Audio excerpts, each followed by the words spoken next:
पाकिस्तान की तारीख में शायद ही किसी बच्चे की पैदाइश का इतना इंतजार किया गया हो। उसके दुनिया में आने का दिन जानने के लिए इक़्तिदार के ऐवानों में बेचैनी थी। जासूस मुतहर्रिक थे, खुफिया रिपोर्टें तैयार हो रही थीं, क्योंकि ये सिर्फ एक बच्चे की पैदाइश नहीं थी, एक ताकतवर हुक्मरान के सियासी मुस्तकबिल का सवाल था। और फिर जब वो बच्चा दुनिया में आया तो कहा गया कि उसने सदर को बेवकूफ बना दिया।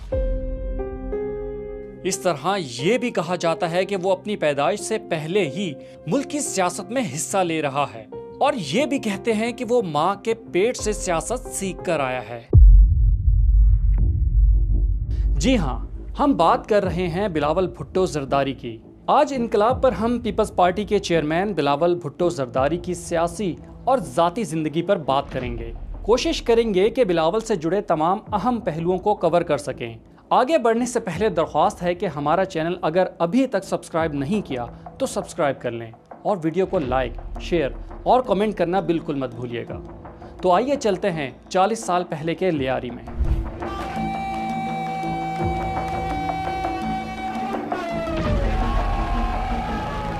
बेनज़ीर भुट्टो और आसिफ अली जरदारी की शादी दिसंबर 1987 में हुई। उसकी अवामी तकरीब लियारी कराची के ककरी ग्राउंड में मुनक्किद की गई, जिसमें लाखों लोग शरीक हुए। शादी के 1-1.5 महीने बाद बेनज़ीर ने आसिफ जरदारी को वो खबर सुनाई जिसे सुनकर कोई भी मर्द झूम उठता है। बेनज़ीर चूंकि एक अवामी शख्सियत थी, इसलिए इस खबर को करीबी लोगों से भी छुपाया गया। बेनज़ीर भुट्टो उस वक्त मुल्क की मकबूल तरीन सियासी जमात पाकिस्तान पीपल्स पार्टी की चेयरपर्सन थी। उन्होंने उस वक्त के सदर ज़ियाउल हक पर प्रेशर डाला हुआ था कि वो जनरल इलेक्शन करवाएं। ज़ियाउल हक का पहले ख्याल था कि बेनज़ीर भुट्टो की शादी के बाद उनकी मकबूलियत कम हो जाएगी, मगर वो कोई फिल्मी हीरोइन थोड़ी थी, वो तो हकीकी जिंदगी की हीरो थी। सो उनकी मकबूलियत और बढ़ती जा रही थी। उधर अमेरिका और यूरोप का प्रेशर भी ज़ियाउल हक पर था कि वो इलेक्शन कराएं। ऐसे में 25 मई सन 88 को कराची के अखबारात में बेनज़ीर भुट्टो के उम्मीद से होने की खबर शाये हुई। ज़ियाउल हक ने इसके 4 दिन बाद 29 मई को पार्लियामेंट तोड़कर वज़ीर आज़म मोहम्मद खान जुनेजो की हुकूमत बरतरफ कर दी। अब आइन के मुताबिक उन्हें 90 दिन में इलेक्शन कराने थे, मगर ज़ियाउल हक बेनज़ीर की डिलीवरी की तारीख जानना चाहते थे ताकि उन्हीं दिनों में इलेक्शन कराएं। उन्होंने 90 दिन की तशरीह ये की कि 90 दिन में इलेक्शन कराना नहीं, बल्कि इलेक्शन का ऐलान करना ज़रूरी है। इस तरह उन्हें मज़ीद 3 महीने मिल गए। फिर ज़ियाउल हक के जासूस बेनज़ीर का मेडिकल रिकॉर्ड हासिल करने की कोशिशें करने लगे। जुलाई सन 88 में बेनज़ीर ने लाहौर में एक शानदार जलसा किया, जिसमें मुबैना तौर पर लाखों लोग शरीक हुए थे। इस जलसे के कुछ ही दिन बाद ज़ियाउल हक ने ऐलान कर दिया कि जनरल इलेक्शन 16 नवंबर को कराए जाएंगे। असल में ज़ियाउल हक को उनके जासूसों ने खबर दी थी कि बेनज़ीर के घर नए फर्द की आमद 17 नवंबर को मुतवक्के है। ज़ियाउल हक का ख्याल था कि 8वें महीने में बेनज़ीर इलेक्शन कैंपेन भी नहीं चला सकेंगी, न खुद भाग दौड़ कर सकेंगी। इस तरह पीपल्स पार्टी को हराना मुमकिन होगा। लेकिन वो कहते हैं ना कि तदबीर कुनद बंदा तकदीर जनद खंदा, यानी इंसान तदबीर कर रहा होता है और तकदीर उस पर हंस रही होती है। तो ज़ियाउल हक की तकदीर में यही लिखा था कि भुट्टो ख़ानदान के नए चश्मो चराग के आने से पहले उनकी ज़िंदगी का चराग गुल हो जाए। 17 अगस्त 1988 को बहावलपुर तैयारा हादसे में ज़ियाउल हक मारे गए। उसके बाद गुलाम इसहाक खान सदर बने। उन्होंने ऐलान किया कि इलेक्शन मुकर्ररा तारीख पर ही होंगे। उसके बाद मोहतरमा बेनज़ीर भुट्टो की सियासी मसरूफियात बहुत बढ़ गईं। कौमी और सूबाई असम्बली की 700 सीटों के लिए 18,000 उम्मीदवारों ने पार्टी टिकट के लिए दरख्वास्त दी थी। इसलिए दिन में 10-10 इजलास मुनक्किद होते, प्रेस कॉन्फ्रेंसें, पार्टी ओहदेदारों से मुलाकातें। वो खुद कराची, लाहौर और लाड़काना यानी 3 हलकों से इलेक्शन लड़ रही थीं। इतनी शदीद मसरूफियात की वजह से बेनज़ीर भुट्टो बीमार पड़ गईं। डॉक्टर ने अल्ट्रासाउंड किया तो पता चला कि बच्चा हरकत नहीं कर रहा। डॉक्टर ने उन्हें आराम का मशवरा दिया और हर 4 दिन बाद मुआयने के लिए आने को कहा। तो जैसा कि हमने कहा कि ये बच्चा अपनी माँ के पेट में पूरी सियासी ट्रेनिंग ले रहा था, सियासत इसके खून में शामिल होती गई। उसकी डिलीवरी 15 अक्टूबर तक मुतवक्के थी, मगर जब बेनज़ीर 19 सितंबर को मुआयने के लिए गईं तो डॉक्टर ने उन्हें एडमिट होने का कहा, क्योंकि बच्चे की धड़कन रुक रही थी। डॉक्टर के मुताबिक उनका 1-2 दिन में ऑपरेशन लाजमी था। अब यहाँ सवाल ये पैदा होता है कि बेनज़ीर भुट्टो ने डिलीवरी के लिए कराची के किसी महंगे और लग्जरी अस्पताल जाने के बजाय लियारी के लेडी डेफरन अस्पताल का इंतखाब क्यों किया था। इसकी वजह वो खुद लिखती हैं कि एक तो उनका पसंदीदा डॉक्टर सेटना वहीं प्रैक्टिस करता था और दूसरा ये कि लियारी की उनके लिए ज़ाती अहमियत थी। ये इलाका भुट्टो ख़ानदान की खुशियों और गम में हमेशा शरीक रहा था। भुट्टो ने अपनी सियासी जंग की आखिरी तकरीर वहीं की थी। बेनज़ीर आंसू गैस का निशाना वहीं बनी थी और बीबी और आसिफ अली जरदारी की शादी भी वहीं हुई थी। लियारी के लोगों ने ज़िया दौर में तकलीफें भी बहुत उठाई थी। बहरहाल एक दिन अस्पताल में रहने के बाद 21 सितंबर को मशरक की बेटी कहलाने वाली बेनज़ीर भुट्टो मां बन गई। उस वक्त तक उन्होंने अल्ट्रासाउंड के बाद बच्चे की जिन्स मालूम नहीं की थी, इसलिए उन्हें पता नहीं था कि बेटा हुआ है या बेटी। ऑपरेशन के लिए उनकी रीढ़ की हड्डी में इंजेक्शन लगाया गया था, जिससे वो नीम गनूदगी के आलम में थीं। इसी आलम में उन्होंने आसिफ जरदारी की आवाज़ सुनी, बेटा हुआ है। बेटे के कान में आज़ान भी आसिफ अली जरदारी ने खुद दी। अखबारों में खबरें छपी कि वो बच्चा जिसने सदर को बेवकूफ़ बना दिया। मुखालफिन ये इल्ज़ाम लगाते हैं कि बेनज़ीर भुट्टो ने जानबूझकर जल्दी डिलीवरी करा ली थी ताकि वो इलेक्शन कैंपेन चला सकें। खैर, बच्चे की पैदाइश चूँकि बेनज़ीर और आसिफ अली जरदारी के तवक्को से भी पहले हुई थी, इसलिए वो कोई हतमी नाम तय नहीं कर सके थे। फिर बेनज़ीर ने बच्चे का नाम पहले शाह नवाज़ रखने का सोचा, मगर इस ख्याल के आते ही उनके सामने अपने मुर्दा भाई शाह नवाज़ के फर्श पर पड़े जिस्म का मंजर घूम गया। फिर एक नाम आसिफ जरदारी ने बताया, एक नाम उनकी वालदा ने दिया, जबकि एक नाम बेनज़ीर की वालदा नुसरत भुट्टो ने तजवीज़ किया। इसी दौरान अचानक बेनज़ीर के जहन में बिलावल नाम आया। बेनज़ीर लिखती हैं कि लफ्ज़ बिलावल बल आवल से बना है, जिसका मतलब है बेमिसाल। इस नाम की सबसे ख़ास बात ये थी कि इसमें बेनज़ीर के नाम की गूंज शामिल थी, यानी वो बेनज़ीर तो उनका बेटा बेमिसाल। आसिफ के आबा अजदाद में भी एक का नाम बिलावल था, इसलिए सबने इत्तफाक किया और यूं बच्चे का नाम बिलावल रख दिया गया। खैर, बिलावल की पैदाइश बेनज़ीर भुट्टो के लिए बहुत मुबारक साबित हुई। नवंबर 1988 में होने वाले इलेक्शन में पीपल्स पार्टी ने बेमिसाल कामयाबी हासिल की और मोहतरमा बेनज़ीर भुट्टो आलम इस्लाम की पहली खातून वज़ीर आज़म बन गई। मैं बेनज़ीर भुट्टो सबके दिल से हल्फ उठाती हूँ।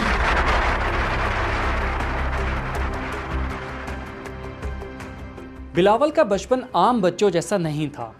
एक ऐसा बचपन था जिसमें खिलौनों के साथ साथ सिक्योरिटी गार्ड्स होते थे और इर्द गिर्द सियासत का शोर। 1990 की दहाई में जब बिलावल अभी बहुत छोटे थे, पाकिस्तान की सियासत में सांप सीढ़ी का खेल उरूज पर था। कभी उनकी वालदा बेनज़ीर भुट्टो वज़ारत उज़्मा के मनसब पर होती तो कभी जेल में और कभी बैरून मुल्क जिला वतनी की ज़िंदगी गुजार रही होती थी। इन हालात का बिलावल पर भी बड़ा असर पड़ा और रफ्ता रफ्ता उनकी ज़िंदगी बदल कर रह गई। अगस्त 90 में बेनज़ीर भुट्टो की पहली हुकूमत बरतरफ की गई तो 4 माह बाद अक्टूबर 90 में आसिफ जरदारी को गिरफ्तार कर लिया गया। उन पर एक बरतानवी ताजिर की टांग पर बम बांधकर $8 लाख तावान वसूल करने का इल्ज़ाम लगाया गया। फिर वो 93 में बेनज़ीर भुट्टो के दूसरी बार इक़्तिदार में आने के बाद जेल से बाहर आए। 5 साल के बिलावल को इसी दौरान अपने बाप के साथ कुछ वक्त गुजारने का मौका मिला। फिर 1996 में जब बेनज़ीर की दूसरी हुकूमत भी बरतरफ की गई तो आसिफ जरदारी को दोबारा मुख्तलिफ मुकदमात बनाकर जेल में डाल दिया गया। The president has made some very foul accusations. Benazir अक्सर उनसे मिलने जाती थी। उनके साथ नन्ना बिलावल भुट्टो भी होता था, जो अपनी वालदा की उंगली पकड़कर चला करता था। बिलावल उस वक्त कम उम्र थे, सियासत नहीं समझते थे, मगर इतना ज़रूर जानते थे कि उनके वालिद एक ऐसी जगह पर हैं जहां लोग खुशी से नहीं आते। कहा जाता है कि उन मुलाकातों में बेनज़ीर और आसिफ अली जरदारी दोनों कोशिशें करते कि माहौल मामूल के मुताबिक लगे ताकि बच्चे खौफजदा ना हों, लेकिन जेल की दीवारें सच कहाँ छुपा सकती हैं। बिलावल ने इब्तदाई तालीम कराची ग्रामर स्कूल और फ्रोबल्स इंटरनेशनल स्कूल इस्लामाबाद से हासिल की, लेकिन उनकी ज़िंदगी का बड़ा हिस्सा मुल्क से बाहर गुजरा है। बेनज़ीर की हुकूमत का ख़त्म होना शायद बिलावल के लिए अच्छा ही रहा, क्योंकि अब वो ज़्यादा वक्त अपनी वालदा के साथ गुजारते थे। 1999 में बेनज़ीर भुट्टो ने जब खुद साख्ता जिला वतनी इख्तियार की तो वो दुबई और लंदन में मुकीम रहीं। बिलावल भुट्टो ने दुबई के राशिद स्कूल फॉर बॉयज़ से तालीम हासिल की। दुबई में क़याम के दौरान बिलावल ने सिर्फ तालीम पर तवज्जो नहीं दी, बल्कि गैर निसाबी सरगर्मियों में भी हिस्सा लिया।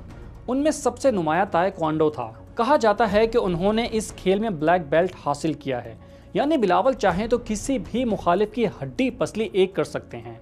खैर, उसके बाद 19 साल के बिलावल ने 2007 में अपनी वालदा और नाना के नक्शे कदम पर चलते हुए ऑक्सफोर्ड यूनिवर्सिटी के मशहूर क्राइस्ट चर्च कॉलेज में तारीख और सियासत के डिपार्टमेंट में दाखिला लिया। Bilawal Oxford union debating society का हिस्सा भी रहे। वो इंग्लिश में बहुत अच्छी डिबेट कर लेते हैं। ऑक्सफोर्ड यूनिवर्सिटी में उन्होंने दुनिया को बेहतर तौर पर समझा और ताकत के आलमी उसूल सीखे। बिलावल लंदन में तालीम हासिल कर ही रहे थे कि वो मनहूस दिन आ गया जिसने बिलावल के सर से माँ का साया हमेशा के लिए छीन लिया। हम आपको आपका बुनियादी हक देंगे। 27 दिसंबर 2007 की शाम साबिक वज़ीर आज़म बेनज़ीर भुट्टो रावलपिंडी के लियाकत बाग में एक बड़े जलसे से खिताब के बाद अपनी गाड़ी में रवाना हो रही थी। फजा नारों और शोर से गूंज रही थी। लोग अपनी महबूब रहनुमा की एक झलक देखने के लिए बेताब थे। मोहतरमा अपनी बुलेट प्रूफ गाड़ी के सनरूफ से बाहर निकली, हाथ हिलाया, मुस्कुराई, लेकिन फिर चंद ही लम्हों में सारा मंजर बदल गया। अभी कुछ लम्हे पहले जहां नारों का शोर था, वहां लोगों की चीखें सुनाई देने लगी। जहां फूल निछावर किए जा रहे थे, वहां धुआं ही धुआं था। हर तरफ अफरा तफरी फैली थी। बेनज़ीर इस हमले में जख्मी हो गईं। उन्हें फौरन अस्पताल ले जाया गया, जहां कुछ देर बाद उनकी मौत की खबर ने पूरे मुल्क को सकते में डाल दिया। पाकिस्तानी सियासत की एक मजबूत और बेखौफ आवाज़ हमेशा के लिए खामोश हो चुकी थी। इस एक लम्हे ने हजारों मील दूर बैठे एक नौजवान की जिंदगी हमेशा के लिए बदल कर रख दी। 19 साल का वो नौजवान जो अभी एक तालिबे इल्म था, अचानक तारीख के सबसे बड़े सियासी बोझ का वारिस बन गया। बेनज़ीर की शहादत के 3 दिन बाद नोडेरो में पीपल्स पार्टी की सेंट्रल एग्जीक्यूटिव कमेटी का इजलास हुआ। इस अहम इजलास में आसिफ जरदारी समेत पार्टी के सीनियर रहनुमा मौजूद थे। इस मौके पर सबको बेनज़ीर भुट्टो की वसीयत पढ़कर सुनाई गई, जिसमें उन्होंने अपनी मौत की सूरत में बेटे बिलावल को पार्टी की क़यादत सौंपने की ख्वाहिश जाहिर की थी। चूँकि बिलावल की उम्र उस वक्त सिर्फ 19 साल थी और वो ऑक्सफोर्ड यूनिवर्सिटी में पढ़ रहे थे, इसलिए पार्टी के सियासी और तंजीमी काम अंजाम देने के लिए उनके वालिद आसिफ अली जरदारी को को चेयरमैन यानी शरीक चेयरमैन मुकर्रर किया गया। बेनज़ीर की शहादत पर बहुत से लोगों का ख्याल था कि शायद पीपल्स पार्टी आने वाले इंतखाबात में हिस्सा नहीं लेगी, मगर इसी इजलास में ना सिर्फ इलेक्शन लड़ने का फैसला किया गया, बल्कि बिलावल जरदारी ने पहली बार जमहूरियत बेहतरीन इंतकाम है का जुमला दोहराया। My mother always said, democracy is the best revenge. ये सियासत में उनकी एंट्री का ऐलान था और यही नारा बाद में पीपल्स पार्टी का अहम सियासी नारा बन गया। और ये वही इजलास था जिसमें वो बिलावल से बिलावल भुट्टो जरदारी बन गए। वो नौजवान जिसे कल तक सियासत से दूर रखा गया था, आज अचानक एक ऐसी पार्टी का लीडर बन गया जिसकी जड़ें चारों सूबों में फैली हुई हैं। ये भारी जिम्मेदारी संभालना आसान नहीं था। जिस तरह जुल्फ़िकार अली भुट्टो की फांसी के बाद बेनज़ीर को अमली सियासत में आना पड़ा और पार्टी की जिम्मेदारी संभालनी पड़ी, ठीक इसी तरह बिलावल भुट्टो भी बेनज़ीर के कत्ल के बाद सियासत के मैदान में दाखिल हुए और पार्टी की क़यादत का बोझ संभाला। कहा जाता है कि बेनज़ीर भुट्टो ने कभी बिलावल पर सियासत में आने पर दबाव नहीं डाला। वो हमेशा से चाहती थी कि बिलावल जो चाहें वो प्रोफेशन इख्तियार कर सकते हैं। बिलावल जब 15 साल के थे तो एक इंटरव्यू में कहा था कि उन्हें सियासत पसंद नहीं, लेकिन वो आवाम की खिदमत करना चाहते हैं। Maybe not in the politics, but I really want to help people. फिर वालदा के कत्ल के बाद उन्हें सियासत में आना ही पड़ा। इसीलिए बिलावल कहते हैं कि उन्होंने इस जिंदगी का इंतखाब नहीं किया, बल्कि इस जिंदगी ने उनका इंतखाब किया है। बिलावल ने जून 2010 में अपनी तालीम मुकम्मल की और वतन वापस आ गए। यहाँ आकर वो बाकायदगी के साथ अपने वालिद और सीनियर रहनुमाओं के साथ पार्टी के अहम इजलासों में शिरकत करते और सियासत के गुर सीखते रहे। उस वक्त वफाक और सिंध में पीपल्स पार्टी की हुकूमत थी और आसिफ अली जरदारी सदर मुमलिकत थे। इसी दौरान बिलावल आहिस्ता आहिस्ता अवाम के सामने आने लगे। पाकिस्तान पीपल्स पार्टी के कारकुनों, आपने अपनी कुर्बानियों से जमहूरियत को जिंदगी दी है। उनका अंदाज मुख्तलिफ था, ना जोरदार नारे, ना जज्बाती तकारीर, बल्कि नरम लहजा और वजनदार अल्फाज। I have faith in democracy. I have faith in Pakistan. I have faith in you, Mr. Prime Minister. कुछ लोगों ने कहा कि वो रिवायती भुट्टो जैसे नहीं लगते। कुछ ने तो यहाँ तक कह दिया कि सियासत उनके बस का काम नहीं। लेकिन आने वाले वक्त ने सबको गलत साबित कर दिया। इस दौरान एक ये सवाल भी सामने आया कि क्या एक ऐसा नौजवान जिसने अपनी ज्यादातर जिंदगी पाकिस्तान से बाहर गुजारी हो, जिसे उर्दू तक ठीक से बोलना ना आती हो, क्या वो अवामी सियासत का बोझ उठा सकेगा? अगर आप एक भुट्टो मारोगे तो हर घर से भुट्टो निकलेगा। बिलावल जब शुरू के दिनों में जलसों में तकरीर के लिए आए तो उनकी उर्दू पर तनकीद की गई। सोशल मीडिया पर उनका मजाक उड़ाया गया, वीडियो और मीम्स बनाई गई। और हमारे इदारों के दरमियान दरारें पैदे की कोशिश करने मुखालिफिन की जानिब से यूं मजाक उड़ाया जाना बिलावल के लिए तकलीफ देह जरूर था, मगर वो बोलते रहे, खामोश नहीं रहे, क्योंकि वो जानते थे कि सियासत में खामोशी का मतलब है शिकस्त। लेकिन वो ये भी जानते थे कि ज़बान सिर्फ दूसरों तक अपनी बात पहुंचाने का जरिया नहीं, बल्कि ये आवाम से जुड़ने का एक रास्ता है। इसीलिए वो चुपचाप उर्दू सीखते रहे और साथ ही गलतियों को दुरुस्त करते रहे। बिलावल ने सियासत का बाकायदा आगाज़ 2012 में किया। अपनी वालदा की 5वीं बरसी के मौके पर उन्होंने एक इंतहाई जज्बाती तकरीर की और सियासत के ऐवानों में अपनी आमद का इशारा दे दिया। मैं शहीद जुल्फिकार अली भुट्टो का वारिस, मैं शहीद बेनज़ीर भुट्टो का बेटा, हम भुट्टो के परवाने हैं। अगर आप एक भुट्टो मारोगे तो हर घर से भुट्टो निकलेगा। 2013 के इलेक्शन में आसिफ जरदारी ने बिलावल को कम उम्री और नातजर्बाकारी की वजह से सियासत से दूर रखा। 2018 के इंतखाबात में उन्हें पहली बार मैदान में उतारा गया।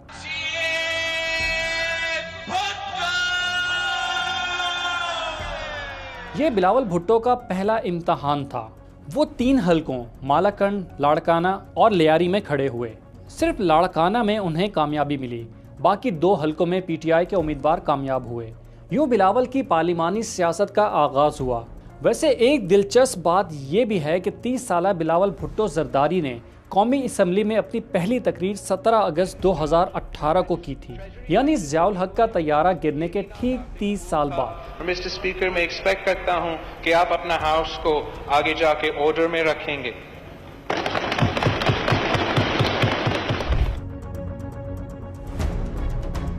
बिलावल भुट्टो जरदारी सियासत में अपने नाना के नक्शे कदम पर चलना चाहते हैं, इसीलिए वो जुल्फ़िकार अली भुट्टो की तरह मुखालिफिन पर खूब गरजते बरसते भी हैं। अंकल अल्ताफ, आप अपने नामालूम अफराद को संभाले। अगर मेरे कारकुनों पर एक आंच भी आए तो लंदन पुलिस क्या, मैं आपका जीना हराम कर दूंगा। मगर इमरान खान के दौरे हुकूमत में तो उनका जारहानापन रोज बरोज बढ़ता ही गया। कभी वो मरियम नवाज की गिरफ्तारी पर चरागपा दिखाई देते। आज आपने मरियम नवाज साहिबा को गिरफ्तार किया है। एक ऑपोजिशन लीडर को, एक ऑपोजिशन मेंबरान को, एक खवातीन को इस हुकूमत ने अरेस्ट किया है। आप इतने बेगैरत हो, इतने बेगैरत हो, इस अल्फाज को मर्दों से लड़े। इसी तरह पीडीएम की तहरीक हो या इमरान खान के खिलाफ लॉन्ग मार्च या दरियाए सिंध से मजीद नहरें निकालने के खिलाफ जलसे, बिलावल भुट्टो जरदारी ने जारहाना अंदाज अपनाकर साबित किया कि वो इस किस्म की सियासत से बिल्कुल भी नहीं घबराते। ये और बात है कि इनकी ज़बान फिसलने या उनके अंदाज की वजह से वो जारहियत इतनी असर अंगेज नहीं रहती। जो समझते हैं कि हम डर जाएंगे, हम पीछे हट जाएंगे, समझ लो, जान लो, इन रगों में सदर जरदारी का खून है। जो मैं आपके साथ करूंगा तू भूलेंगे नहीं, तेरे नस्लें नहीं भूलेंगे। उन्होंने इमरान खान के दौर में भरपूर मुहिम चलाई, महंगाई मार्च की क़यादत करते हुए इस्लामाबाद पहुंचे, जगह जगह पुरजोश तकरीरें की, मगर एक भंड ने उनकी पूरी कैंपेन पर पानी फेर दिया।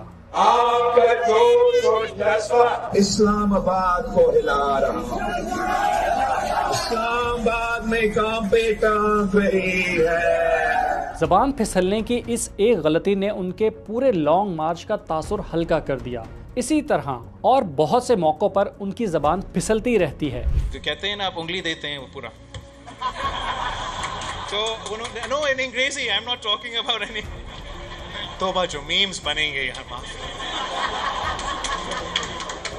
मगर उनका सबसे ज्यादा मशहूर डायलॉग तो ज्यादा पानी वाला था। जब बारिश आता है तो पानी आता है, जब ज्यादा बारिश आता है तो ज्यादा पानी आता है, जिसकी नकल खुद वजीर आजम इमरान खान ने उतारी थी। दुनिया के साइंसदान घबरा गए हैं जो बिलावल जरदारी एक थ्योरी लेके आया है कि जब बारिश होती है तो पानी आता है, जब ज्यादा बारिश होता है तो ज्यादा पानी आता है। इमरान खान इसके अलावा भी बिलावल पर बहुत तनकीद किया करते थे। जवाब में बिलावल भी कोई लगी लिपटी नहीं रखते थे। इमरान तू चुआ नहीं हो, Imran you're a rat Imran Khan. उसी जबान से जो आप मदीना के रियासत पे दर्ज देते हो, उसी जबान से आप गाली निकालते हो। बिलावल भुट्टो इस बात पर फख्र करते हैं कि इमरान खान की हुकूमत गिराने में उन्होंने अहम किरदार अदा किया। जो गैर जमहूरी बोझ ये मुल्क 3 साल से उठा रहा था, आज 10 अप्रैल 2022 वेलकम बैक टू पुराना पाकिस्तान। और अब वो अक्सर इमरान खान की कैद का मजाक उड़ाते भी दिखाई देते हैं। उनका लीडर रो रहा है, रो रहा है, रो रहा है, मुझे निकालो निकालो निकालो निकालो।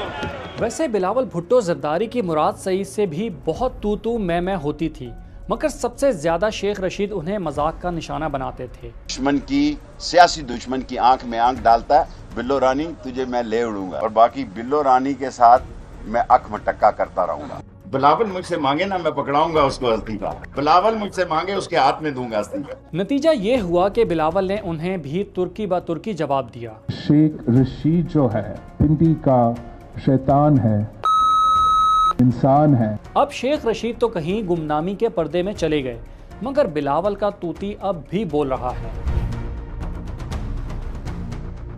इमरान खान को यूटर्न खान का ताना देने वालों में बिलावल भुट्टो जरदारी भी शामिल थे, मगर दिलचस्प बात यह है कि वो खुद भी कई यूटर्न ले चुके हैं। मसलन नवाज शरीफ को मोदी का यार कहा, गद्दार कहा, फिर मुहिब्बे वतन करार दिया। मैंने कहा था कि मोदी का यार को एक थक्का और दो, करप्शन के सरदार को एक धक्का और, लेकिन गद्दार का लफ्ज कभी भी नहीं इस्तेमाल करें। वीर आजम पाकिस्तान के दिलों से रो के एजेंट्स निकल रहे हैं। But he is a patriotic Pakistani and he is a democratically elected Prime Minister of Pakistan. अपने वाले जरदारी को मदारी कहने वाले शहबाज शरीफ से हाथ मिलाया, इलेक्शन में शेर का शिकार करने के दावे किए, फिर इन्हीं को कंधा दिया। इमरान खान के खिलाफ जलसों में मरियम नवाज से ना लड़ने का ऐलान किया, मगर फिर इलेक्शन कैंपेन में नून लीग पर खूब तीर बरसाए। ये शेर नहीं, ये बिल्ली है, हम इस बिल्ली का बंदोबस्त करते हैं। खैर ये सब तो सियासत में चलता ही रहता है। बिलावल के बारे में कुछ मुस्बत बातें भी जान लेते हैं। 2022 में इमरान खान के खिलाफ अदम एतमाद की तहरीक कामयाब हुई तो शहबाज शरीफ वजीर आजम बने। बिलावल भुट्टो जरदारी को वजीर खारजा का ओहदा दिया गया। कहते हैं कि उन्होंने ये ओहदा इसलिए लिया क्योंकि उनके नाना जुल्फिकार अली भुट्टो को भी ज्यादा शोहरत बतौर वजीर खारजा के मिली थी। मुखालिफिन ये कहते हैं कि बिलावल इसलिए वजीर खारजा बने क्योंकि वो अपने लिए अमरीका और यूरोप में लॉबिंग करना चाहते थे। From our perspective, the point that I'd like to emphasize is that everybody has to look after their people. That's their mandate. बहरहाल बिलावल की अच्छी अंग्रेजी और नरम लहजे ने उन्हें इस मनसब के लिए मौजू साबित किया। उन्होंने अक़वाम मुत्तहिदा समेत कई आलमी फोरम्स पर पाकिस्तान की नुमाइंदगी की, कश्मीर, फलस्तीन और इस्लामोफोबिया जैसे मसाइल उठाए। Ask the people of Kashmir. They will say the butcher of Gujarat is now the butcher of Kashmir.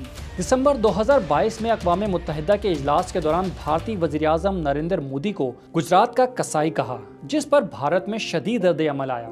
2023 में वो शंघाई ताउन तंजीम के इजलास के लिए वो भारत भी गए, जहां भारतीय मीडिया ने यही बयान बार बार उठाया, मगर बिलावल ने बावकार अंदाज में पाकिस्तान की नुमाइंदगी की और भारतीय मीडिया का सामना किया। भारत को कहना चाहूंगा कि सिंधु हमारा है और सिंधु हमारा रहेगा। इस दरिया से हमारा पानी बहेगा या उनका खून बहेगा। इसी तरह सिंध तास मुआहदे पर बिलावल के जारहाना बयानात पर भारतीय रहनुमा और मीडिया तिलमिला उठा। इसी तरह मार्का हक के बाद बिलावल भुट्टो जरदारी को ये जिम्मेदारी सौंपी गई कि वो मुख्तलिफ मुल्कों में जाकर भारतीय प्रोपेगेंडा बेनकाब करें और पाकिस्तान का मौक़िफ़ दुनिया तक पहुँचाएं। बिलावल ने यह फरीज़ा भी कामयाबी से अंजाम दिया। खैर, ये कामयाबियाँ और ये कैरेक्टर अपनी जगह, मगर बिलावल कभी कभी कुछ ऐसा कर जाते हैं जो उनके जागीरदाराना मिजाज की अक्कासी करता है। बिलावल भुट्टो जरदारी ऑक्सफोर्ड के पढ़े लिखे हैं, मगर बहरहाल उनकी रगों में एक कबायली सरदार का खून दौड़ता है। इसीलिए वो अक्सर अपनी पार्टी के रहनुमाओं से भी नारवा सलूक करते नजर आते हैं। नाजुक मिजाज बिलावल कभी अपनी बोतल भी दूसरों से खुलवाते हैं, तो कभी वो सीनियर रहनुमा नबील गबोल को हिकारत से दूर हटाते नजर आते हैं, और कभी वो सीनियर रहनुमा को भरी महफिल में बुरी तरह झिड़क देते हैं। Thank you. बिलावल भुट्टो जरदारी के शाजिया मरी से इस सलूक पर सोशल मीडिया पर सख्त तनकीद हुई। उसके बाद बिलावल ने उन्हें एक तकरीब में अपने साथ बिठाकर खुद को महान साबित करने की कोशिश की, मगर बहरहाल उनकी इमेज को जो नुकसान पहुंचना था वो पहुंच चुका था। इसी तरह उमर रुबाब चांडियों का केस हो या नाजिम जतोई के कत्ल का मामला, जिसमें इल्जाम पीपल्स पार्टी के अरकान कौमी और सूबाई असम्बली पर लगा, या शाहरुख जतोई जैसे मामला, बिलावल भुट्टो जरदारी कभी मुतासरीन के घर नहीं गए, उनको इंसाफ दिलाने में किरदार अदा नहीं किया, बल्कि बिलावल की खामोशी ये साबित करती रही है कि वो अपनी पार्टी के वडेरों और जागीरदारों के साथ ही हैं। बिलावल भुट्टो जरदारी पर एक और बड़ा इल्ज़ाम ये भी है कि उन्होंने कराची के लिए कुछ नहीं किया। सिंध हुकूमत सूबे में हर मंसूबे का सहरा बिलावल भुट्टो जरदारी के सर बांधती है। हत्ता के गटर का एक ढक्कन भी बदला जाए तो उसे भी बिलावल भुट्टो जरदारी का विजन करार देती है। और हकीकत भी यही है कि कायम अली शाह हों या मुराद अली शाह, ये सिर्फ नाम के शाह हैं। सिंध पर असल बादशाहत जरदारी खानदान की है, जिनमें आसिफ अली जरदारी, फरियाल तालपुर और बिलावल भुट्टो जरदारी शामिल हैं। सिंध की तकदीर के सब फैसले सिंध काबीना में नहीं बल्कि बिलावल हाउस में होते हैं। तो ऐसे में अगर कराची के अवाम और ताजिर शहर की तबाही का असल जिम्मेदार बिलावल भुट्टो जरदारी को समझते हैं तो ऐसा कुछ गलत भी नहीं है। मगर फिर जब कराची की बिजनेस कम्युनिटी ताकतवर हलकों के सामने शिकवा करती है तो बिलावल आग उगलना शुरू कर देते हैं, इसे चुगली समझते हैं। कोई आपका चीफ मिनिस्टर साहब से शिकायत है, कोई आपका किसी और वजीर से शिकायत है, कोई ब्यूरोक्रेसी से शिकायत है तो मुझसे कर ले। जिम्मेदारी इस सूबा में पाकिस्तान पीपल्स पार्टी का है, कहीं और जाना और चुगली करना की कोई जरूरत नहीं है। हम चले दूध से तुले हुए नहीं हैं लेकिन अच्छे हैं भाई। बिलावल को समझना होगा कि वो खुद कराची में पैदा हुए हैं, ये शहर इनका है। इस शहर को नजरअंदाज करने का नतीजा वो खुद देख चुके हैं कि पीपल्स पार्टी के गढ़ लियारी से वो इलेक्शन हार गए। तो शहरी सिंध को नजरअंदाज करने से या यहाँ के वसाइल यहाँ पर खर्च ना करने से उनकी या उनकी पार्टी की मकबूलियत में इजाफा नहीं हो सकता। अगर वो मरियम नवाज से मुकाबला करना चाहते हैं तो पंजाब जैसी कारकर्दगी सिंध खुसूसन कराची में दिखानी होगी। बिलावल 2 बहनों के इकलौते भाई हैं। बख्तावर बिलावल से 1 साल 4 माह छोटी हैं, जबकि आसफा उनसे 4 साल और 4 माह छोटी हैं। बिलावल की अपनी बहनों से मोहब्बत का अंदाज़ा इस बात से लगाइए कि जब इनसे पूछा गया कि इनकी शरीके हयात कैसी होनी चाहिए तो इनका जवाब था वो ज़हीन, तालीम याफ्ता और खुश मिजाज हो, लेकिन सबसे अहम बात यह है कि वो इनकी बहनों से अच्छे ताल्लुकात रखे। मैं जानता हूँ कि मेरे बहनें लवली ब्यूटीफुल गर्ल्स हैं, मैं इतना मोहब्बत करता हूँ उनसे, मगर ये मुश्किल होंगे उस औरत के लिए। लेकिन जो औरत कामयाब होता है ना इस टास्क में, फिर उसका मतलब है उसका किस्मत है, मेरा किस्मत है कि हम शादी करते हैं। बिलावल भुट्टो से शादी का सवाल अक्सर किया जाता है और वो हर बार इसका कोई ना कोई दिलचस्प जवाब देकर मामला टाल देते हैं। स्ट्रैटेजी मीटिंग्स तो हो रहे हैं और हम एग्जैक्ट टाइम प्लान कर रहे हैं कि इलेक्शन के पहले या इलेक्शन के बाद या इलेक्शन कैंपेन के दौरान या इलेक्शन कैंपेन से पहले हम कब शादी करें, हम क्या एक शादी करें, ये 4 सूबे हैं तो हर सूबे से एक बीवी होना चाहिए, और ये इसका इलेक्टोरल इम्पैक्ट क्या होगा। जब हमारा रिपोर्ट कंप्लीट हो जाता है मैं आपके सामने पेश करता हूँ। 2022 में सोशल मीडिया पर यह खबरें उड़ी कि बिलावल की मंगनी महानूर सुमरो से हो गई है, जो पीपल्स पार्टी के एक रहनुमा की बेटी हैं। मगर खुद महानूर सुमरो ने फौरन ही एक ट्वीट के जरिए इसकी तरदीद कर दी थी। बहरहाल बिलावल के अब तक शादी ना करने पर मुखालिफिन को इनके मुतालिक तरह तरह की बातें बनाने का मौका भी मिल जाता है। सबसे पहले तो 2013-14 में उनका नाम उस वक्त की वजीर खारजा हिना रब्बानी खर से जोड़ा गया। पाकिस्तान के विदेश मंत्री और बेनजीर भुट्टो का बेटा। इस हाई प्रोफाइल लव स्टोरी में 2 नाम हैं। इस मामले को भारतीय मीडिया ने ज्यादा उछाला था। इसके कुछ अरसे बाद बिलावल ने अमरीकी अदाकारा पेरिस हिल्टन के साथ सेल्फी शेयर करके भी मीडिया को चटखारेदार कहानियां बनाने का मौका फराहम किया। बिलावल भुट्टो जरदारी पर हम जिन्स परस्ती जैसे घटिया इल्जामात भी लगाए जाते रहे हैं। बल्कि एक अमरीकी व्लॉगर सिंथिया डी रिची ने तो बिलावल की एक तस्वीर शेयर करके पूछा था कि मुझे बताएं कि 2 बरतानवी शहरी डेविड और जैसन बिलावल हाउस में क्या करते हैं जो बेनजीर भुट्टो के वक्त से वहां रह रहे हैं।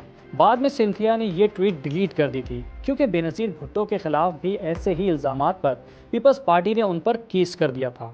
तो बिलावल भुट्टो के खिलाफ जो इल्जामात लगाए जाते हैं उनके किसी किस्म के दस्तावेजी सबूत कभी सामने नहीं आए, इसलिए उन्हें मुखालिफिन का प्रोपेगेंडा ही कहा जा सकता है। लेकिन ये भी सच है कि ना सिर्फ बिलावल के चाहने वाले बल्कि दूसरे पाकिस्तानी भी उनके सर पर सेहरा सजने के मुंतज़िर हैं। बिलावल की शख्सियत में आने वाली हालिया तब्दीली के बाद अवाम का इंतज़ार और बढ़ गया है। बिलावल भुट्टो जरदारी जब बरतानिया से पाकिस्तान आए तो वो धान पान से लड़के थे, मगर शायद उनको पाकिस्तान का पानी रास आ गया कि वो तेज़ी से जान पकड़ने लगे। वो सियासी तौर पर हैवी वेट होने के साथ साथ जिस्मानी तौर पर भी खूब भारी हो रहे थे, मगर पिछले 1-1.5 साल में उनका वज़न बहुत तेज़ी से कम हुआ। उनकी शख्सियत में अचानक आने वाली इस तब्दीली को सब ने नोट किया और सोशल मीडिया पर अफवाहें फैली कि पीपी चेयरमैन को मुबैना तौर पर ज़्यादतीज़ हो गई है। मगर फिर जून 2025 में अमेरिका के दौरे के मौके पर उन्होंने अपनी फिटनेस का राज सबको बता दिया। चीनी और रोटी खाना बंद करे, एक्सरसाइज करना शुरू कर दे, जिम करना शुरू कर दे। तो दोस्तों, ये थी बिलावल भुट्टो जरदारी के अब तक के सियासी सफ़र और निजी ज़िंदगी की कहानी। हमें कमेंट में ज़रूर बताएं कि आपको बिलावल भुट्टो जरदारी की शख्सियत का कौन सा पहलू सबसे ज़्यादा पसंद है, या आप उनके मुतालिक क्या राय रखते हैं। वीडियो को लाइक और शेयर करना बिल्कुल मत भूलिएगा।